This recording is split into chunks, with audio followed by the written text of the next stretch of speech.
Hey guys, welcome back to The Readers. I hope you are having an amazing day. Let's get right into the stories. The first one is a pro-revenge story. In September 2023, the apartment next to mine was rented to two young women, both university students. After they moved in and settled down, they decided to throw a party. Normally, this wouldn't be a big deal, but we were still dealing with post-pandemic restrictions in our area due to a new variant, and gatherings were limited to small groups. But hey, young people will be young people, so I tried not to make a fuss about it. During this time, I was working in healthcare with mentally disabled individuals. I had volunteered for the special care unit, which meant I was responsible for residents who needed extra attention or were in isolation due to illness. My shifts were long, typically 10 to 11 hours, plus a full hour of cycling to and from work. I was constantly exhausted, so the prospect of party noise wasn't exactly thrilling, but I consider myself pretty laid back and accept that city living comes with some noise. Their party turned out to be completely out of control. People were screaming in the hallway and breaking things. Around 4 a.m. I knocked on their door. "Hi, I'm Sarah from next door," I said, trying to keep my voice steady despite my exhaustion. "I hate to be that neighbor, but when do you think your guests might be heading home? There must be at least 20 people in there." "Oh my God, we're so sorry," said Emma, one of the girls. "We'll wrap it up soon, promise." "Thanks, I appreciate it. And please, no parties tomorrow. I have to be up at 6 a.m. for work." "Of course not. We totally understand," said her roommate Lily.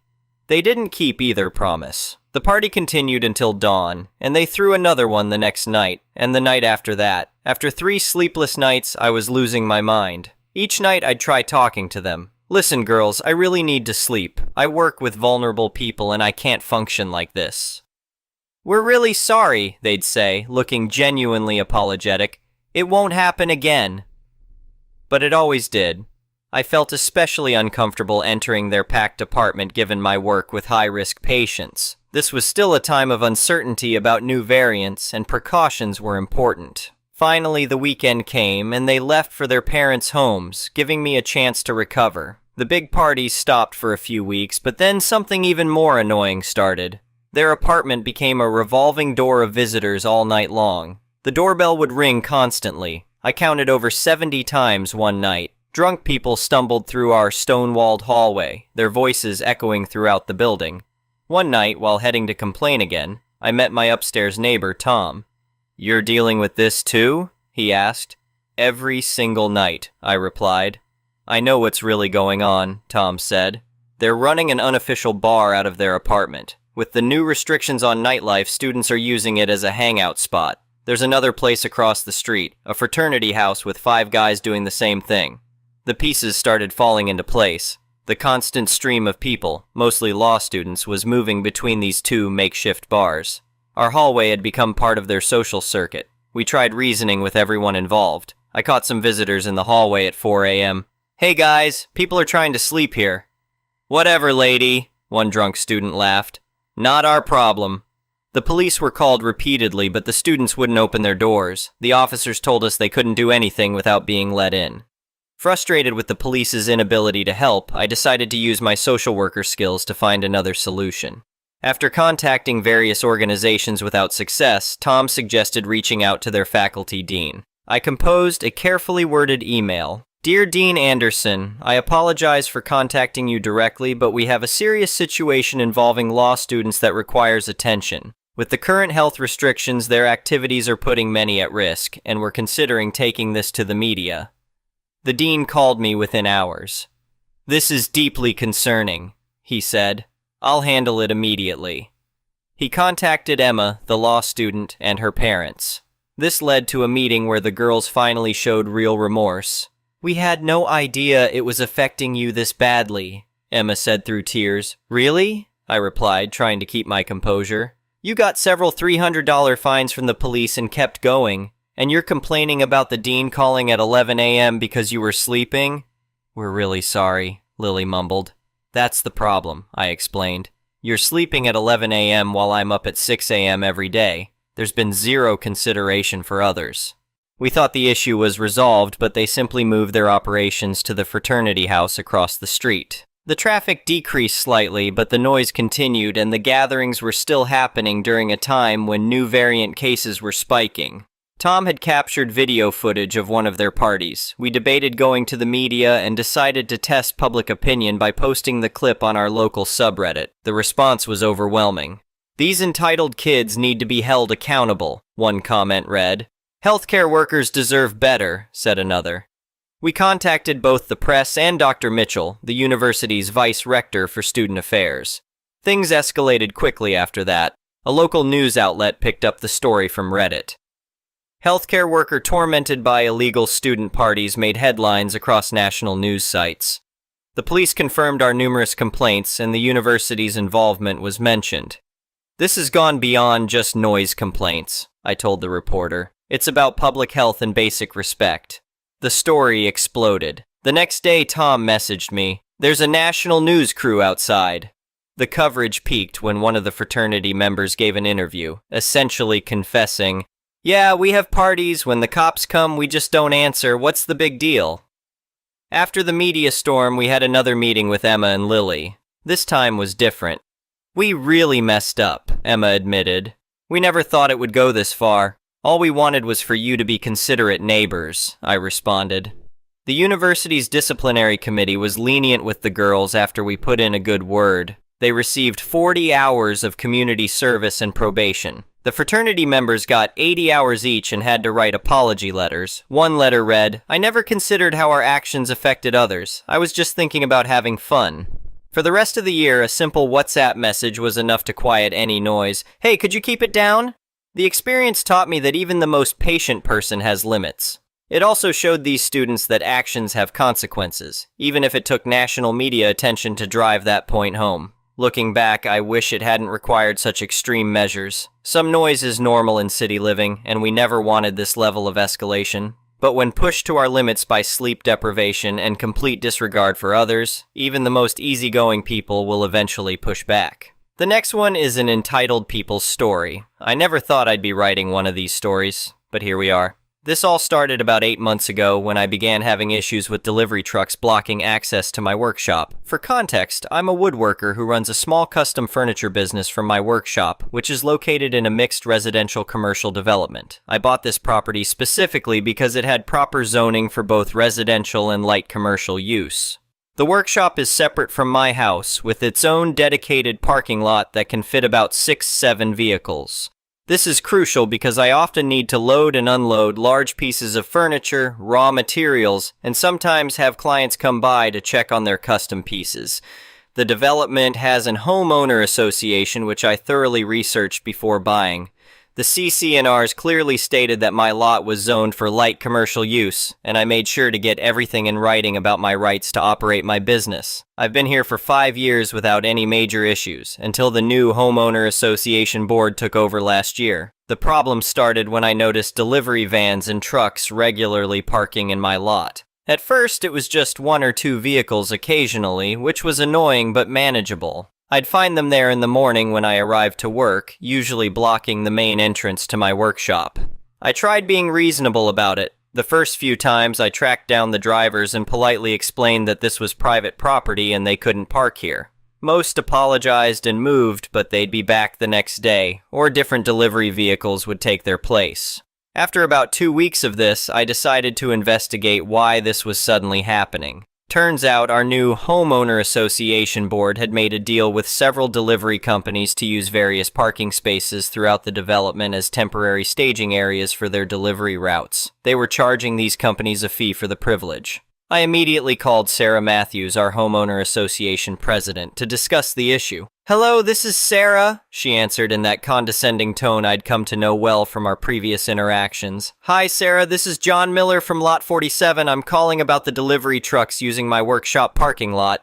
"Oh yes, we've implemented a new community revenue generation program. The funds will go towards improving our neighborhood amenities." I took a deep breath. "Sarah, you can't rent out my private parking lot. It's not homeowner association property." She laughed dismissively. "All exterior areas fall under homeowner association jurisdiction, Mr. Miller. We've reviewed the bylaws thoroughly." "That's incorrect. My lot is specifically zoned for commercial use, and I have documentation proving it's my private property. You need to tell these delivery companies to stop using my lot immediately."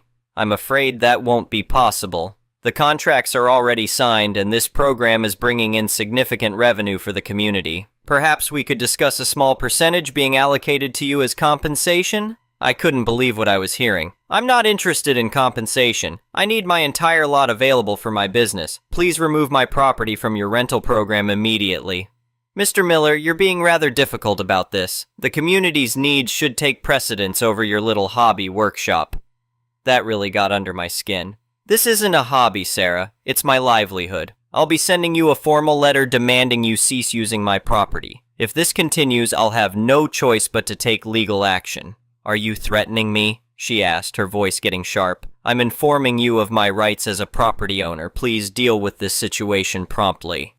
I hung up and immediately called my lawyer, James Peterson. He'd helped me review all the paperwork when I bought the property, so he was familiar with my situation. After explaining everything, he agreed to draft a cease and desist letter. The letter was delivered to the Homeowner Association Board the next day, but nothing changed. If anything, there seemed to be more delivery vehicles than before. I documented everything with photos and videos, including timestamps showing how long the vehicles were staying there. One morning, I arrived to find 3 delivery vans completely blocking access to my workshop. I had a large dining table set to be delivered that day, and my client was coming to pick it up personally. I couldn't even get into my own business. That was the last straw. I called the towing company I had already researched and arranged to have on standby. Golden State Towing, how can we help you? Hi, this is John Miller. I need to have 3 vehicles towed from my private property at 1247 Oak Street, Lot 47. We'll be there in about 20 minutes. Please have your property ownership documentation ready. I had everything prepared. Within half an hour, all 3 vans were being hooked up to tow trucks. That's when the real drama started.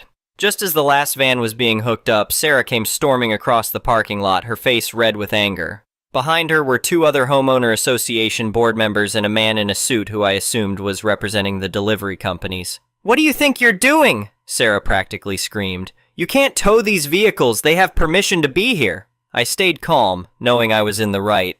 "They have your permission, not mine. This is private property and I've warned you multiple times." The man in the suit stepped forward. "I'm David Cooper, legal counsel for Metro Delivery Services. We have a contract with the Homeowner Association for use of this space." I handed him my property deed and the relevant zoning documents.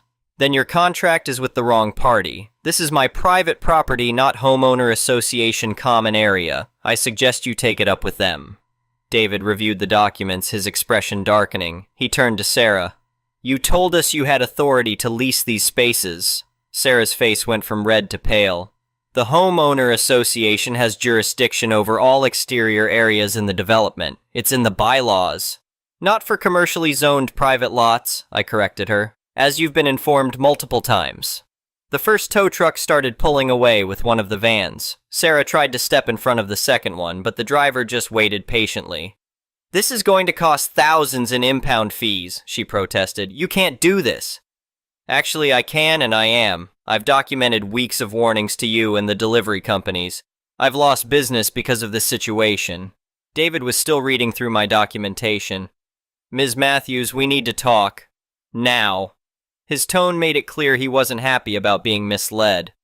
Over the next few hours, my phone blew up with calls and texts from other homeowner association board members and angry delivery company representatives. I directed them all to my lawyer. Meanwhile, I was finally able to get my client's dining table loaded and delivered, though several hours behind schedule. That evening, I received an email from the homeowner association board demanding I attend an emergency meeting the next day. I forwarded it to my lawyer, who agreed to accompany me. The meeting was held in our community center and it was packed. Word had spread about the towing incident and residents wanted to know what was going on. Sarah tried to paint me as the villain who was costing the community valuable revenue, but my lawyer quickly shut that down.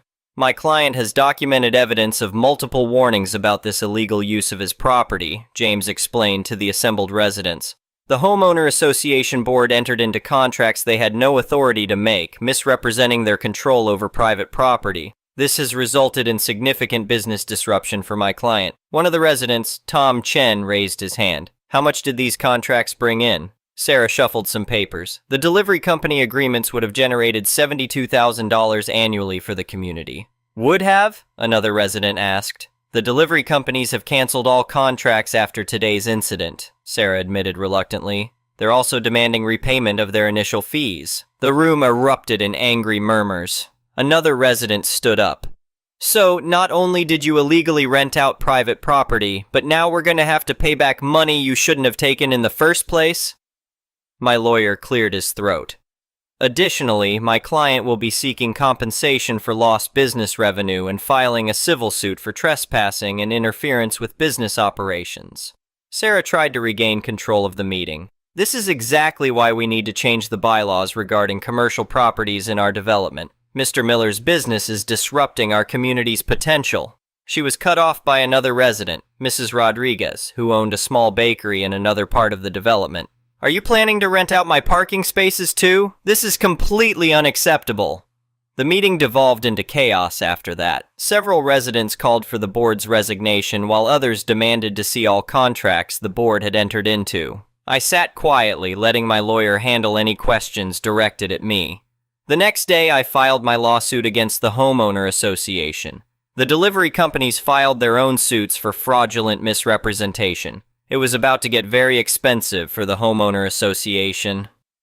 The legal proceedings that followed were both fascinating and frustrating. My lawyer advised me to keep detailed records of every business interruption and loss caused by the parking situation. I installed security cameras to document any continuing violations, though the delivery trucks had stopped coming after the towing incident. The homeowner association's insurance company got involved, and things got interesting. During discovery, we found out that Sarah and 2 other board members had actually created a separate LLC to manage the parking rental program. They were skimming 30% of the fees for administrative costs before the money ever reached the homeowner association accounts. One morning, about 3 weeks into the legal battle, I arrived at my workshop to find Sarah's husband Mark waiting for me. Look, John, he said, trying to sound reasonable. This has gotten out of hand. Can't we work something out? Sarah was just trying to help the community. I shook my head. By illegally renting out my property and pocketing part of the money, that's not helping the community, Mark. It wasn't illegal, he insisted. The bylaws... Save it for court, I interrupted. Everything you need to know is in the documentation my lawyer provided. And speaking of documentation, this conversation is being recorded by my security cameras. He left quickly after that, but the intimidation attempts didn't stop there. Several board members started spreading rumors that my business was violating noise ordinances and environmental regulations. They even sent out a community newsletter suggesting that having industrial activities in the neighborhood was lowering property values. That backfired spectacularly when Mrs. Rodriguez, the baker, organized a meeting of all the small business owners in the development. There were 12 of us in total, including a dentist, a pediatrician, and several other service-based businesses. We all had similar stories about the new board's attempts to extract money from us in various ways.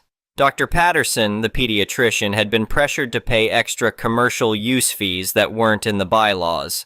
The dentist, Dr. Kim, had been threatened with fines for his patients parking in his designated spaces. Mrs. Rodriguez had been told she needed special permits from the homeowner association at $500 each to accept delivery of baking supplies. We formed an alliance and hired a specialized homeowner association attorney to review everything the board had done since taking office. What she found was shocking. They've been operating like a protection racket, our attorney, Ms. Martinez, explained during a group meeting. Creating fake fees, inventing regulations, and threatening fines that aren't supported by the bylaws. This goes way beyond just the parking issue. The evidence was damning. The board had collected over $180,000 in invalid fees and fines over just 8 months. Their LLC had taken around $54,000 of that as their cut. Meanwhile, my case was moving forward. The delivery companies settled with me directly, paying for the towing fees and some additional compensation for business disruption. They then added those amounts to their own lawsuits against the homeowner association. The turning point came during a deposition when Sarah cracked under questioning about the LLC's finances. She admitted that they had known they didn't have authority over the private commercial lots, but thought they could pressure us into compliance through fines and threats. We were just trying to maximize community revenue, she insisted, breaking down in tears. The previous board left us with budget shortfalls, and we needed to find new income sources. By stealing from legitimate business owners? Ms. Martinez asked. It wasn't stealing. We were redistributing resources for the greater good of the community. That deposition transcript, when circulated to the homeowners, led to an emergency community meeting. The room was packed with people standing along the walls. The homeowner association's insurance company's lawyer stood up first. The insurance policy doesn't cover intentional fraudulent acts by board members. The homeowner association itself will be liable for any judgments or settlements. That got everyone's attention. If the homeowner association had to pay, it meant every homeowner would have to pay through special assessments. The meeting erupted into chaos. Homeowners were shouting at Sarah and the other board members, demanding to know how much this would cost them personally. Based on current claims, the insurance lawyer explained when things quieted down, we're looking at potential liability exceeding $400,000, not including legal fees and punitive damages. A resident quickly did the math. That's over $2,000 per household. Actually, Ms. Martinez interjected, the commercial property owners have agreed to a much smaller settlement provided certain conditions are met. The room went silent. Everyone waited for her to continue. First, the entire board must resign immediately. Second, all illegally collected fees must be refunded. Third, the LLC must be dissolved and its profits returned. Fourth, new bylaws must be adopted that explicitly protect commercial property owners' rights. And finally, the board members involved must be personally responsible for all legal fees. Sarah jumped up. You can't make us personally responsible. We were acting as board members. You were acting as private business owners through your LLC, Ms. Martinez corrected her. That pierces any immunity you might have had as board members. The vote to accept our terms was nearly unanimous. Only Sarah and her immediate supporters voted against it. The board was forced to resign that night, and an interim board was elected from homeowners who had no connection to the previous administration. During the transition, we discovered even more irregularities. Sarah and her fellow board members had been using homeowner association maintenance funds to improve their own properties while ignoring common areas. They had hired family members for overpriced contracts. They had even been using homeowner association funds to pay for their personal cell phones and internet service. The final settlement was signed 2 months later. In addition to our original terms, we added requirements for annual audits and restrictions on board members doing business with the homeowner association. Sarah, Mark, and the other involved board members had to pay over $85,000 in legal fees from their personal funds. But the real justice came from an unexpected source. Remember David Cooper, the delivery company's lawyer? He had been building a case for criminal fraud. About a week after our settlement, Sarah and 2 other former board members were arrested for wire fraud and embezzlement. The local news covered the arrests. I'll never forget seeing Sarah being led out of her house in handcuffs, still insisting she had done nothing wrong. Mark tried to block the news cameras, which only made for more dramatic footage.